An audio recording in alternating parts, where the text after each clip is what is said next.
गुरुर्ब्रह्मा गुरुर्विष्णू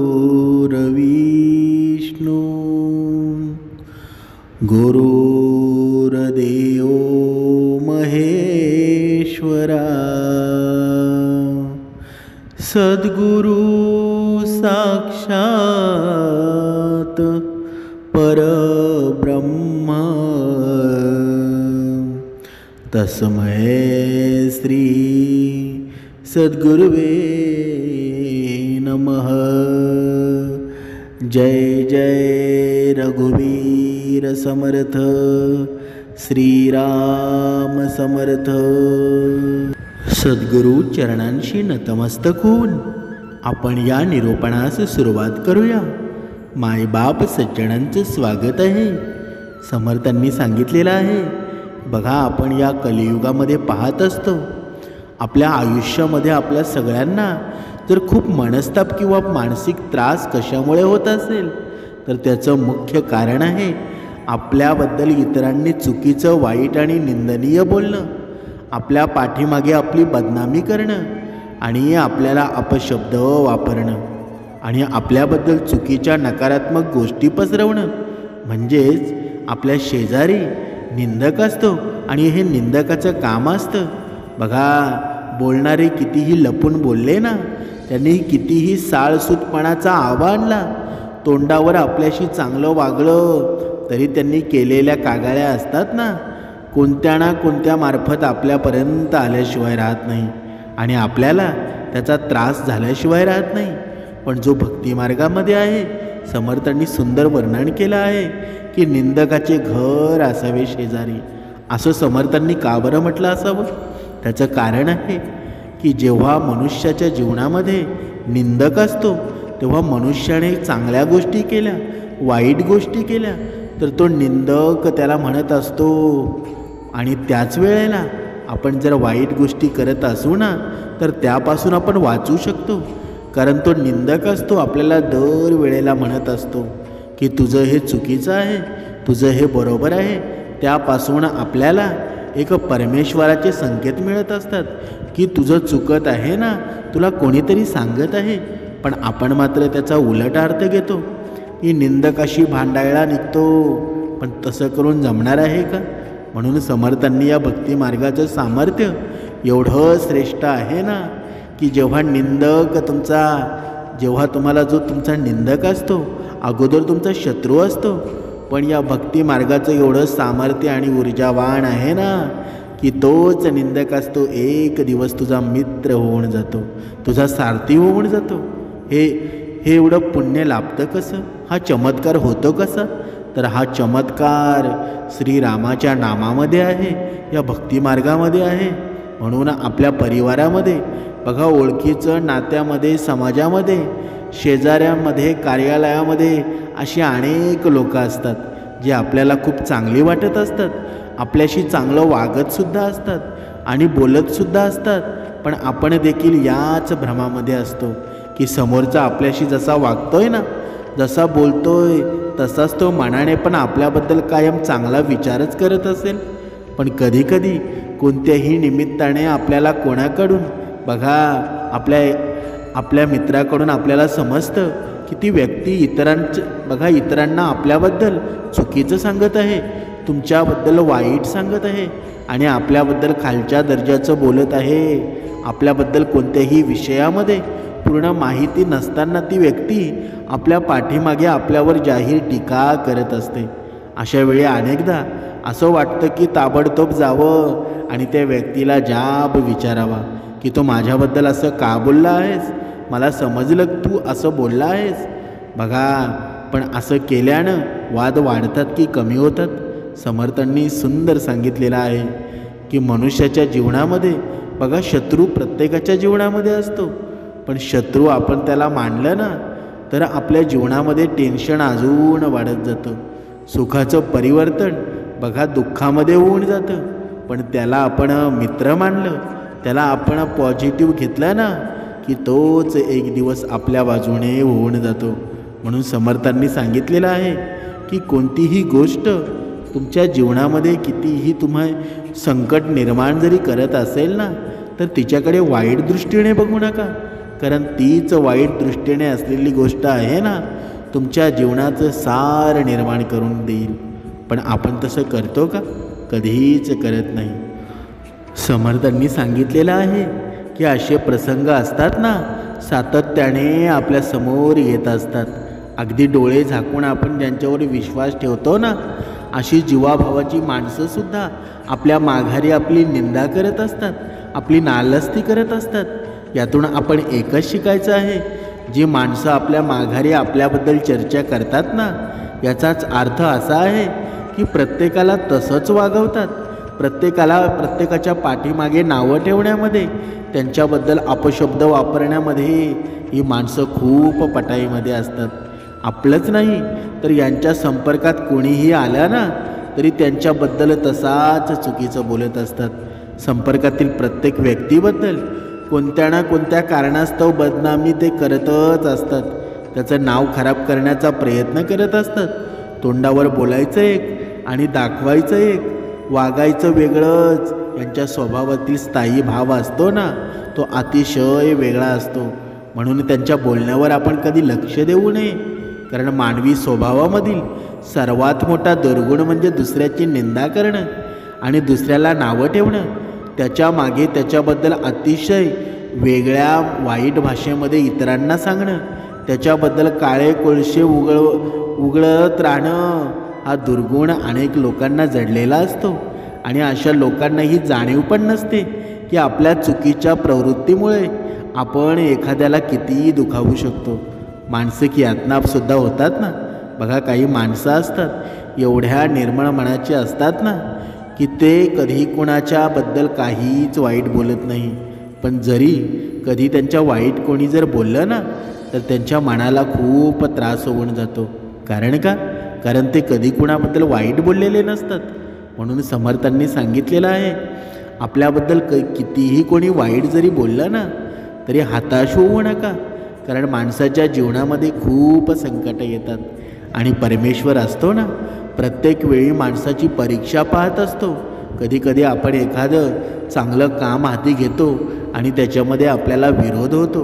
पण समर्थांनी सांगितलेलं आहे तुमच्या सुखाची वृत्ती असेल, सुखाची क्षमता जेवढी मोठी असेल ना तेवढे विरोधकसुद्धा मोठे असतील. म्हणजेच काय, जर तुम्हाला जास्त सुख हवं असेल तर तुमच्या जीवनात दुःखसुद्धा तेवढंच मोठं येणार आहे. पण त्या दुःखाला घाबरून चालणार आहे का? कधीच चालणार नाही. म्हणून माणसाच्या जीवनामध्ये किती दुःख जरी आलं ना तरी कधी हताश होऊ नका. कितीही माणसं तुटू शकतात आणि किती नातेसंबंध बिघडूही शकतात याची त्यांना कल्पना पण नसते. अशी लोकं असतात ना आयुष्यामध्ये फक्त आणि फक्त इतर लोकांबद्दल बोलणं, इतरांच्या कागाळ्या करणं, इतरांच्या बाबतीत चर्चा करणं याच्यातच त्यांची ऊर्जा वाया घालवत असतात. प्रत्यक्षात असो, फोनवर असो, कोणत्याही ठिकाणी असो, या लोकांची ही सवयच असते. म्हणून इतरांना कितीही दुःख जरी देण्याचा त्यांनी प्रयत्न केला ना तरी आपण मात्र दुःख करून घेऊ नका. समर्थांनी सांगितलेलं आहे की मनुष्याच्या जीवनामध्ये जेव्हा अहंकार निर्माण होतो ना तेव्हा तो कोणाचा ऐकतो का? कधीच कोणाचं म्हणणंसुद्धा ऐकत नाही, कारण त्याचं खरंच त्याला तो वाईट असतो, पण त्याचं मत त्याचं बघा तो खोट्याचं खरं करत असतो. त्याला वाटत असतं की मीच खरा आहे. म्हणून समर्थांनी सांगितलेलं आहे जो ज्ञानी असतो तो समजूनसुद्धा घेतो आणि जो अज्ञानी असतो त्याला समजवतासुद्धा येतं. पण जो स्वतःचाच शब्द खरा मानणारा असतो ना त्याला कुणीही समजावू शकत नाही. पण त्याला एक गोष्ट समजावू शकते, ती म्हणजे कोण? ती म्हणजे वेळ असते. कारण प्रत्येक माणसाचा अहंकार असतो, लोभ असतो, त्याला फक्त एकच गोष्ट समजावू शकते आणि ती म्हणजे वेळ असते. बघा, प्रत्येक मनुष्याच्या जीवनामध्ये वेळेचं महत्त्व ज्याला नाही ना त्याच्या जीवनाचा नाश होऊन जातो, त्याच्या जीवनाची अधोगती होऊन जातो आणि वेळच त्याच्यावर येते. आपण म्हणतो की अगोदर चांगले कर्म केले असते तर आता तुझ्यावर ही वेळ आली नसती. बघा, आपण हसत हसत असं म्हणत असतो, म्हणजे वेळ किती महत्त्वाची आहे.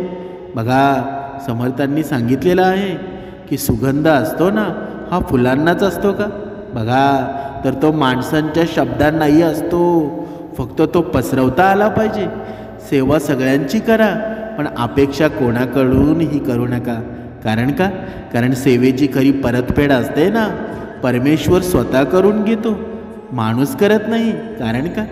म्हणजे बघा, आपण फक्त सुगंध फुलांनाच बघितलं आहे, फुलांपासूनच सुगंध येतो.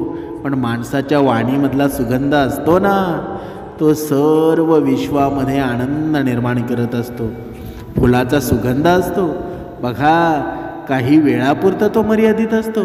पण माणसाच्या वाणीतला सुगंध असतो ना, माणसाच्या वैखरीतला सुगंध असतो, तो पूर्ण विश्वामध्ये प्रेम निर्माण करत असतो. आणि हे प्रेम निर्माण करण्याचं काम या भक्तिमार्गामध्ये केलं जातं.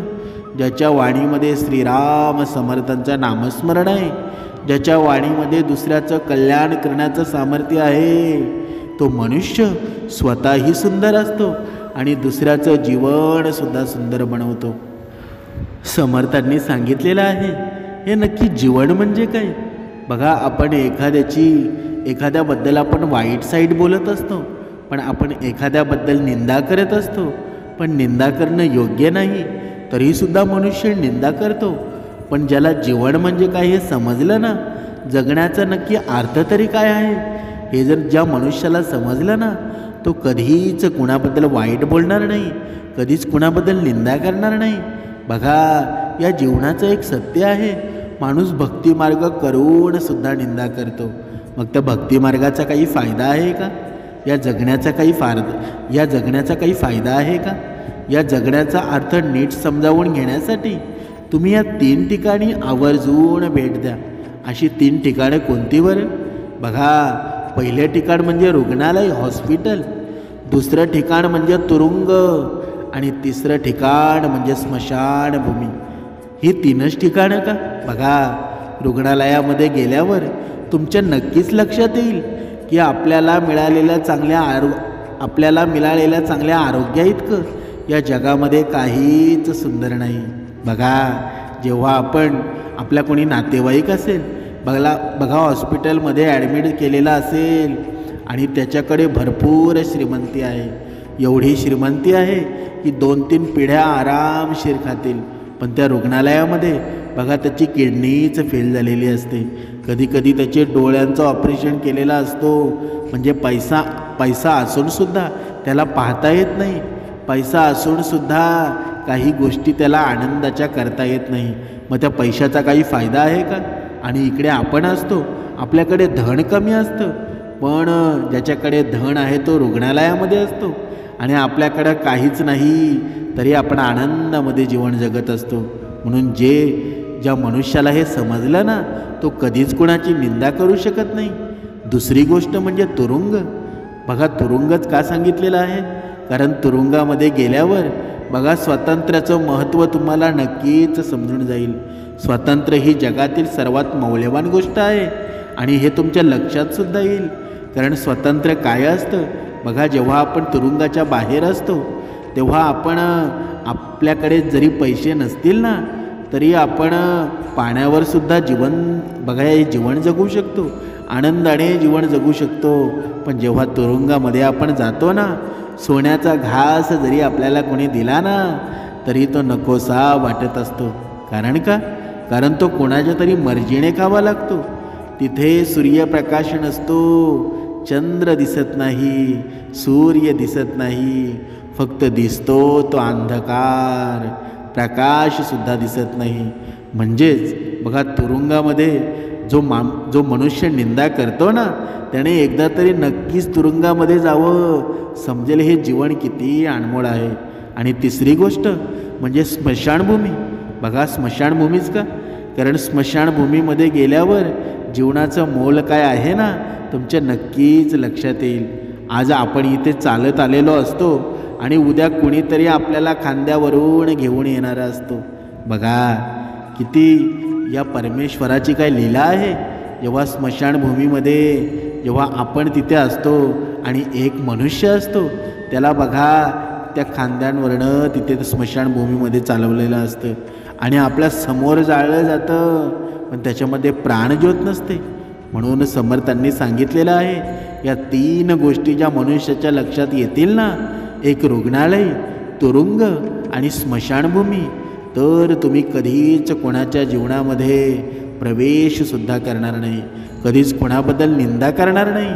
कारण या 3 गोष्टी आहेत ना, या जीवनामध्ये कसं वागावं हे मनुष्याला शिकवत असतात. म्हणून आपण या जगामध्ये काहीच घेऊन येत नाही आणि जातानाही काही घेऊन जाणार नाही. त्यामुळे विनम्रपणे वागा, देवाप्रती कृतज्ञतेचं भान ठेवा, त्याचे आभार माना. कारण या जन्मामध्ये आपल्याला जन्माला घातलं आहे ना, तो परमेश्वर आहे. चांगलं जीवन जगा, दुसऱ्याच्या जीवनामध्ये आनंद निर्माण करा, हेच जीवनाचं सार आहे. मातीची मूर्ती बनवणारा कुंभार असतो ना, तो सुद्धा देवाला म्हणत असतो, हे देवा, तू एक कलाकार आहेस आणि मी सुद्धा एक कलाकार आहे. तू माझ्यासारखे अनेक पुतळे बनवून या धर्तीवर पाठवलेत. मी सुद्धा तुझे अनेक पुतळे बनवून याच धर्तीवर विकले. पण देवा, लाजिरवाणी गोष्ट ही आहे, तू बनवलेले पुतळे आहेत ना, ते एकमेकांशी भांडतात आणि मी बनवलेल्या पुतळ्यांसमोर तू बनवलेले पुतळे असतात ना, ते नतमस्तक होऊन जातात. बघा किती सुंदर त्या कुंभाराने देवाला प्रश्न विचारलेला आहे की तू बनवलेले पुतळे म्हणजे हा मनुष्य, बघा तो जिवंत आहे, पण मी जेव्हा जे पुतळे बनवतो ना, ते जिवंत नसतात. तुझी कलाकृती असते, पण जिवंत नसलेल्या पुतळ्यांना हा बघा सजीव पुतळा असतो तो नतमस्तक होतो, पण जो जिवंत पुतळा आहे ना, त्याच्याशी मात्र एकमेकांशी तो भांडण करत असतो. म्हणून समर्थांनी सांगितलेलं आहे, या जीवनामध्ये बघा आपले मित्र असतील, आपली आई असेल, आपले वडील असतील, आपली बहीण असेल, यांच्यामध्ये कटुता कधीच निर्माण करू नका. कारण या आयुष्य पुन्हा पुन्हा नाही.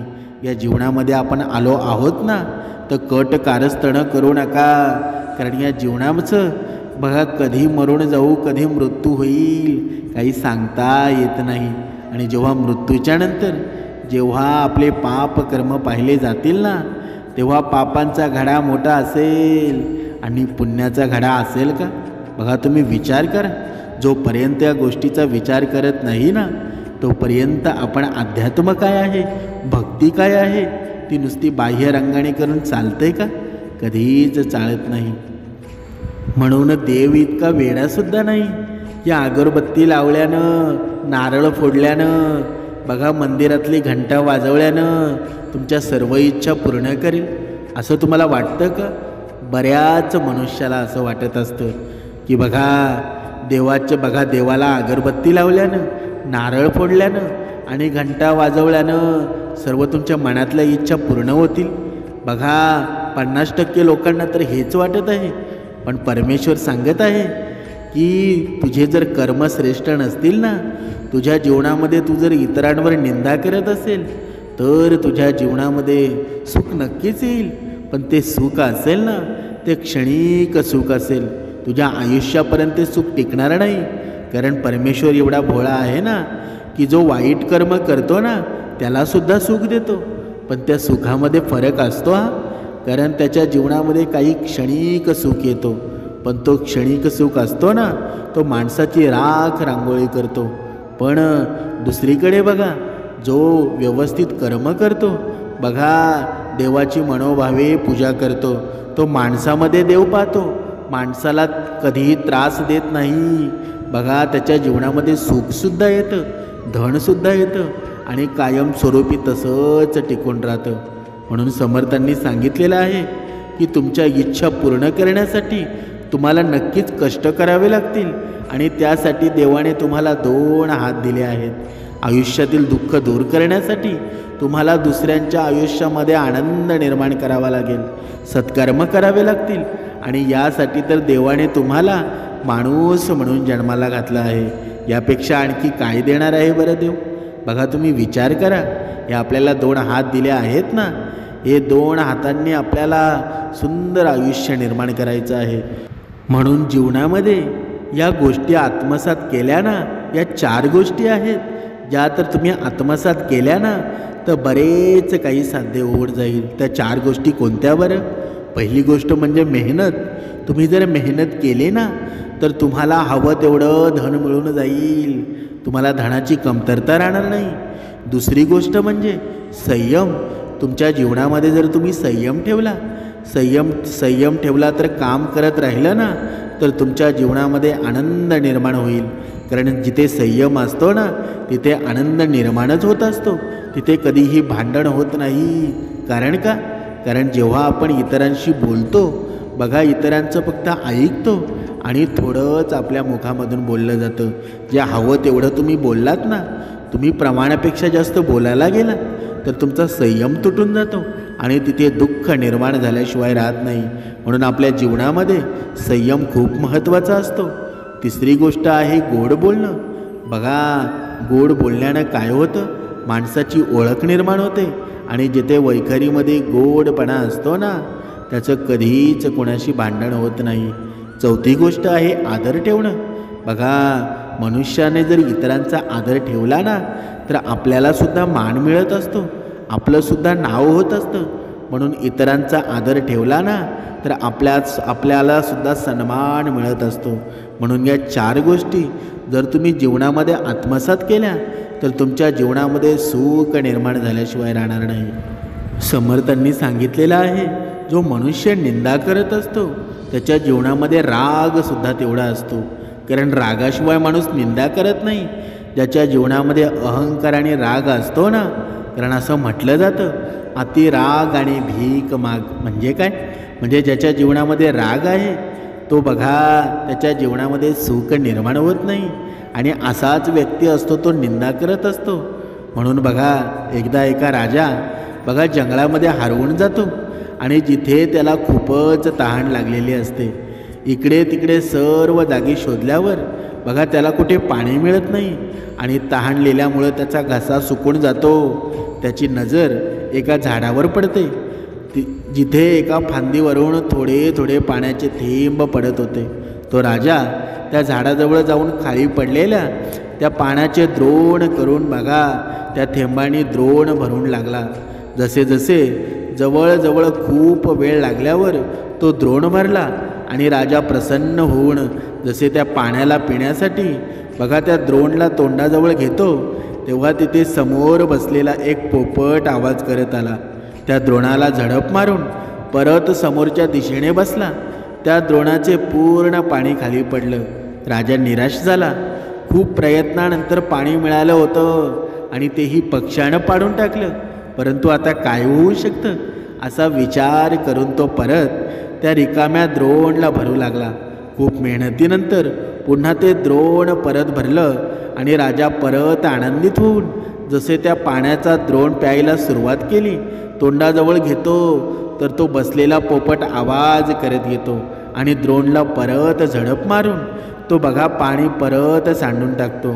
असे सलग 2-3 वेळा होतं. आता राजा हताश होऊन क्रोधित होतो. इतक्या परिश्रमाने आपण एकत्र केल्यावरही हा दुष्ट पक्षी असा का वागतोय बरं?